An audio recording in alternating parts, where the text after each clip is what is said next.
नमस्कार, आदाब। मैं सदर सैफी और आप देख रहे हैं खबर 5 न्यूज। झारखंड से कांग्रेस के राज्यसभा सांसद धीरज प्रसाद साहू और उनके करीबियों के ठिकानों से आयकर छापे में बरामद की गई रकम की गिनती जारी है। वहीं एक रिपोर्ट्स के मुताबिक अभी तक 300 करोड़ रुपए की गिनती की जा चुकी है। अलमारियों में नोटों की गड्डियों की तस्वीरें सोशल मीडिया के तमाम प्लेटफॉर्म पर वायरल हो रही हैं। अब सवाल ये उठता है कि क्या आईडी रेट में बरामद रकम पर कितना जुर्माना लगेगा? क्या आयकर विभाग सारे पैसे जब्त कर लेगा? इसके लिए क्या प्रावधान है, आइए इसके बारे में हम आपको पूरी जानकारी देते हैं। दरअसल काला धन रोकने के लिए सरकार ने कैश लेन देन से जुड़े कई नियम बनाए हैं। आयकर कानून घर में कैश रखने पर कोई सीमा लगाने का प्रावधान नहीं करता है। आप घर में जितना चाहें उतना कैश रख सकते हैं। घर में कैश रखना बिल्कुल अवैध नहीं है, बशर्ते सारा कैश आपकी कानूनी कमाई का हिस्सा होना चाहिए। इस मामले में आयकर विभाग के प्रावधानों के अनुसार छापेमारी के बाद यदि बेहिसाबी धन रखने वाले लोग इसका स्रोत नहीं बता पाएंगे तो उन पर टैक्स और जुर्माना दोनों ही लगेगा। अगर किसी के घर या परिवार या परिसर में आयकर विभाग छापा मारता है तो उस कैश का स्रोत बताना जरूरी होता है। ऐसा नहीं करने पर कार्रवाई ही तय है।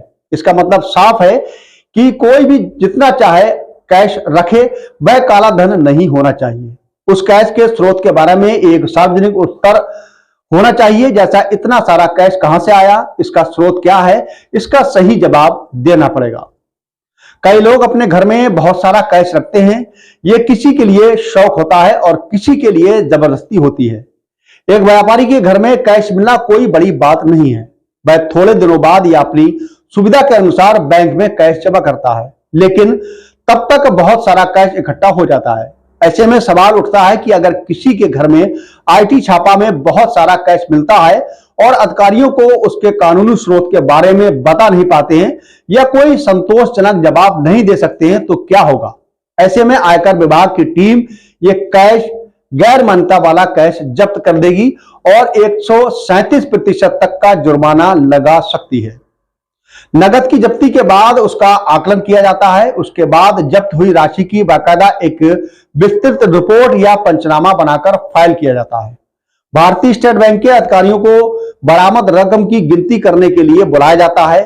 इस दौरान नोट गिनने की मशीन की मदद से नोटों की गिनती खत्म होने के बाद बैंक अधिकारियों की मौजूदगी में जब्ती सूची तैयार होती है। इसके बाद जब्त हुई नगद राशि को किसी भी सरकारी बैंक अकाउंट में जमा कर दिया जाता है। वहीं जब्त किए गए रुपयों का इस्तेमाल विभाग, बैंक या सरकार द्वारा नहीं किया जा सकता। विभाग एक अंतिम कुर्की आदेश तैयार करता है और उसे जारी करता है। कुर्की की पुष्टि करने के लिए मामला अदालत के सामने जाता है। उसके बाद मुकदमा समाप्त होने तक पैसा बैंक में पड़ा रहता है।